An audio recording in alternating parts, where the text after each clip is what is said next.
j'ai l'impression d'être Diogène. Oui, Diogène. Diogène cherchait l'homme avec une lanterne, accompagné d'une lanterne. Moi, je cherche la femme avec des bougies. Oui, des bougies. Ou avec ma cervelle. Je cherche cet être idéal, ce compagnon qui pourrait, je ne sais pas, m'approcher de la divinité. C'est absurde ce que je dis, mais c'est ça. Devenir un homme proche de Dieu, proche de l'au-delà. Devenir un homme, un sage, un être capable, oui, un être capable de sentir venir les choses, de sentir les êtres, de voir à travers les êtres,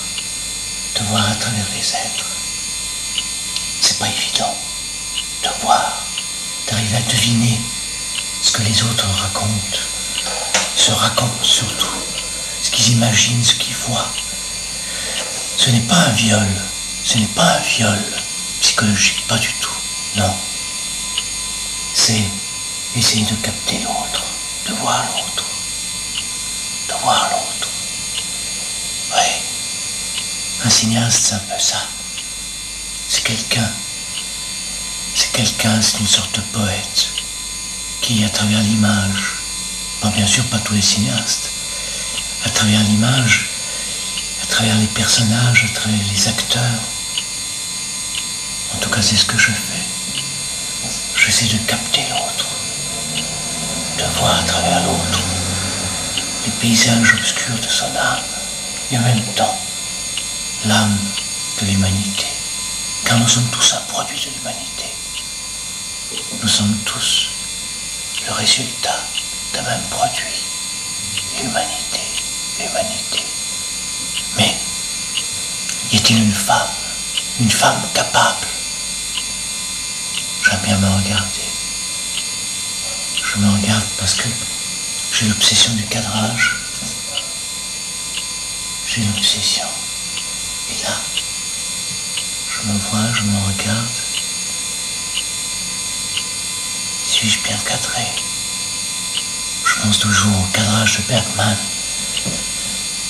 Ce cinéaste qui a si bien su cadrer les gens, qui a su si aller au fond des personnages,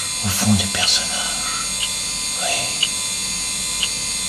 Diogène, avec sa lanterne. Vogel, avec sa bougie et son chercheur de chant.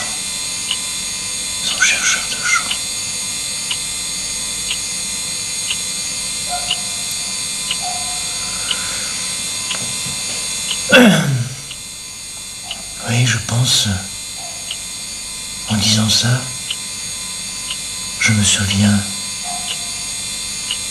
d'il n'y a pas si longtemps. J'ai rencontré une femme exceptionnelle.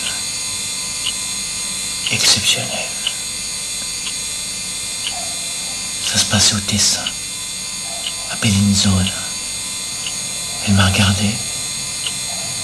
Elle n'avait ni bougie, ni chercheur de chant. Elle m'a dit, lei è regista. Je l'ai regardé. Je lui ai dit, oui, je fais des films. Si, ho fatto dei film. Elle m'a tutoyé. Je lui ai donné mon adresse. Elle m'a donné son adresse. C'était dans un bar et elle était serveuse. Nous ne pouvions pas beaucoup parler ensemble, mais le peu qu'elle m'a dit, c'était une merveille. Elle m'avait déchiffré. Elle avait vu à travers moi, à travers mes yeux, à travers mon âme, l'homme que j'étais. Est-ce que c'est ça, le compagnon, le véritable compagnon? La femme pour l'homme. excusez-moi. C'est vrai, il y a énormément de bruit. Il y a du bruit. Il y a la caméra qui ronronne. De temps en temps, il y a le voisin qui travaille avec sa perceuse.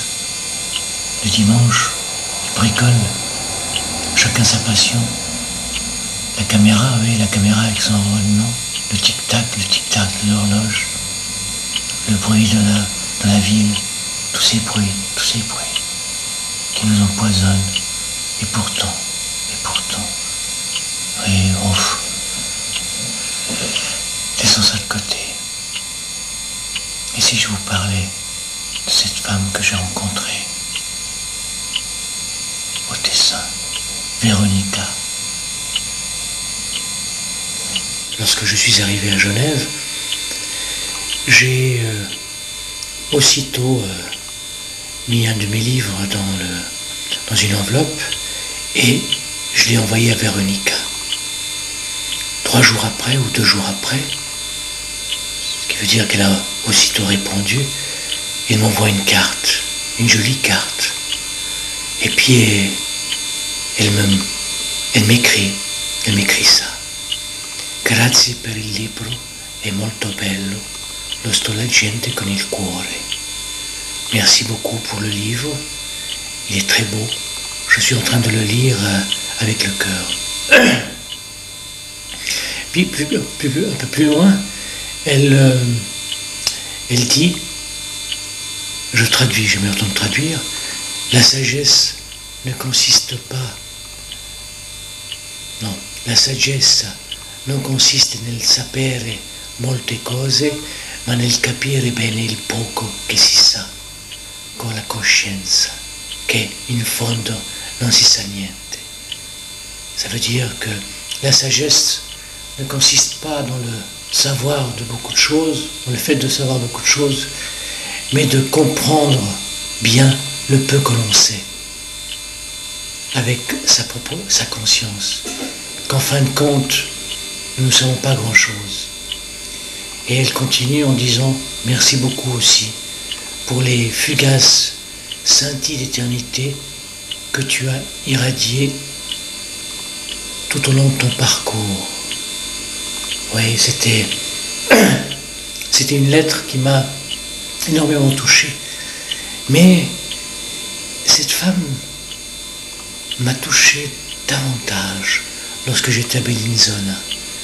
C'est dans le bar de l'hôtel, c'était le soir après une réunion, je suis parti comme ça, pas comme ça, je suis parti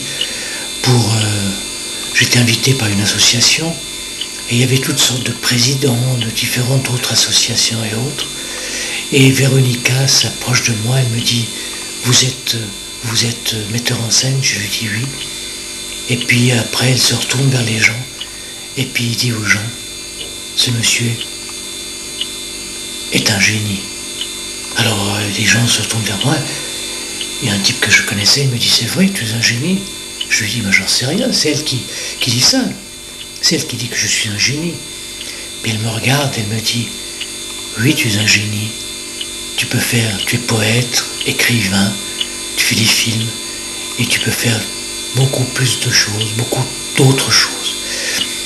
Bon, vérité ou mensonge, imagination, désir, ça j'en sais rien.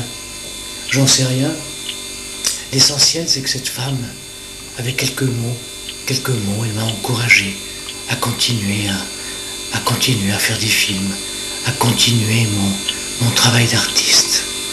Et c'est ça dans la vie. C'est rencontrer des êtres, surtout des femmes qui vous encouragent. Bien sûr, j'ai rencontré des femmes qui ne cherchaient qu'à me démolir. Je me souviens d'une femme écrivain. Je ne sais pas si elle était jalouse parce que j'écrivais et qu'elle n'avait pas encore publié, qui me critiquait et me disait tout ce que je faisais, c'était de la merde. Oui, je me souviens toujours de ce mot. Ce que tu fais, c'est de la merde. Eh bien, personnellement, je ne dirai jamais ça à quelqu'un. Je ne dirai jamais à une femme, tu es laide. Je ne dirai jamais à un homme, tu es impuissant. Je ne dirai jamais des choses pareilles. Et pourtant, j'ai rencontré des gens comme ça. Des gens qui démolissent, détruisent les autres. Moi, j'espère n'avoir pas trop démoli certaines personnes. Mais je souhaite toujours rencontrer cette femme idéale, à la fois mère, sœur, complice, compagne, concubine, et Dieu sait quoi encore. Oui, la femme est un être que je cherche. Est-ce que je vais pouvoir le trouver un jour, cet être idéal? J'espère. En tout cas, je ne sais pas pour l'instant. Je n'ai trouvé que des fragments de femmes parfaites. Oui, des ébauches de femmes parfaites. Est-ce de ma faute? Peut-être c'est de ma faute, peut-être.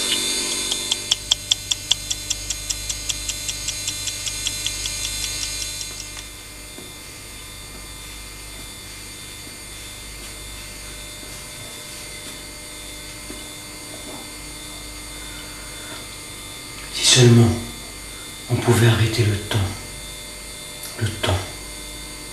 Tic-tac, tic-tac, tic-tac, tic-tac, tic-tac, tic-tac, tic-tac, tic-tac.